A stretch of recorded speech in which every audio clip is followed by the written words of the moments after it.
I've always been driven to competition and to being the best at anything. And I came from a competitive shooting background, spent almost 30 years traveling the roads doing that, had a lot of success, and basically I got into the business, started manufacturing things that were inside the business, and I didn't like the business side of it.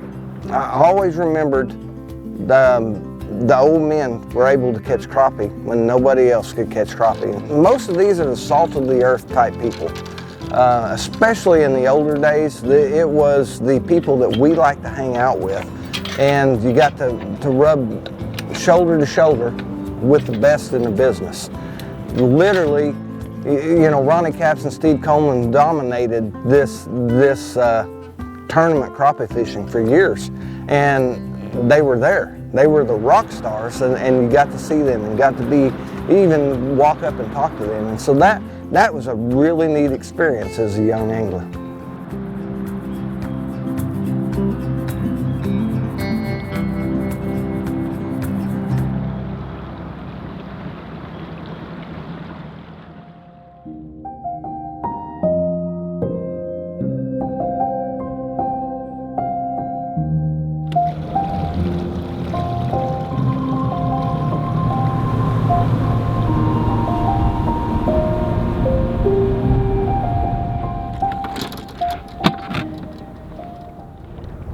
Right now, I mean, this is a long kind of gravelly point, so I'm just checking. It's not somewhere I really have a lot of faith in, but I haven't found anything yet. Down here, it ought to be a whole different pattern than what I was fishing. That water clear, it's actually pretty clear. Probably 6 inches of visibility for this end of the lake. That is real clear. Most people, when they hear that I'm a professional crappie fisherman, they just kind of write that off. They don't understand what that is. You know, we do the same thing. We have 7 fish limit instead of a 5 fish limit, but it's still your best 7.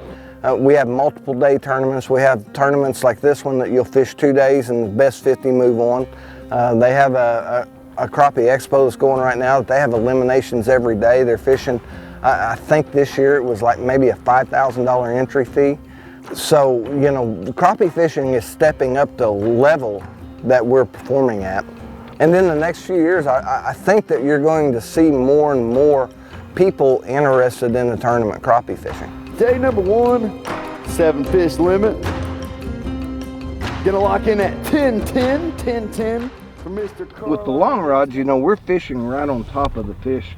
And we talked about the water clarity up north being a little clear, and why we like the dirty water. Dirty water allows those fish just aren't as spooked, so we can get right on top of them. Otherwise, we'd be casting all the time, and that just takes more time. I was a nobody in 2018. I just appeared on it, you know, and with that, there was all the rumors of, you know, he's cheating, he's doing this, what. And they all laughed because at the time, nobody was single pole fishing. Everybody was running multiple poles or casting to them, and I'm out there with my long rod, and people were really poking fun at it until it became successful, and then people were emulating or copying that the next year.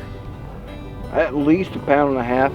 You know, if you had 7.5 pound fish, you'll be in the top 5. There's not much.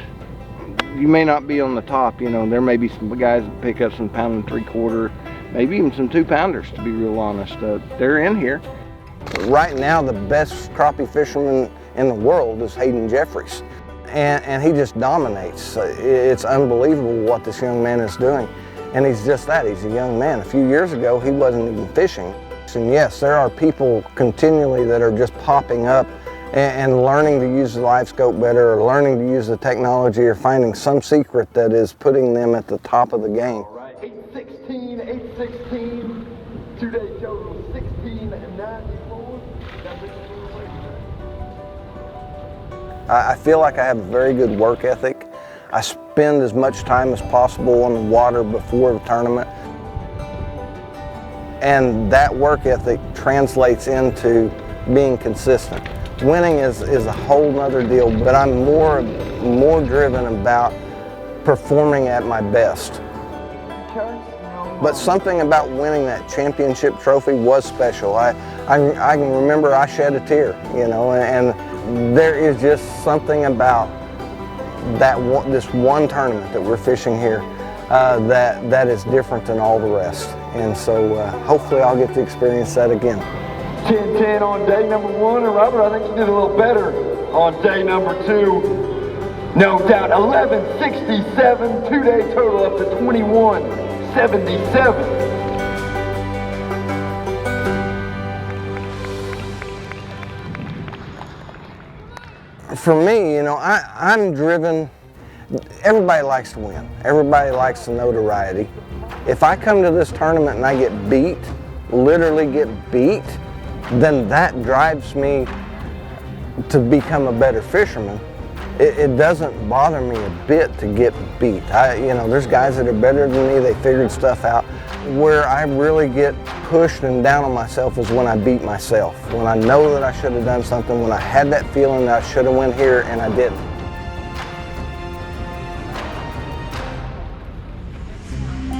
If I don't win, it's a disappointment, you know, but I'm going to give it my 110% no matter what. I'm going to be on the water, and I'm going to be doing what I know and what I think is the best thing to do, and that's all I can ask for.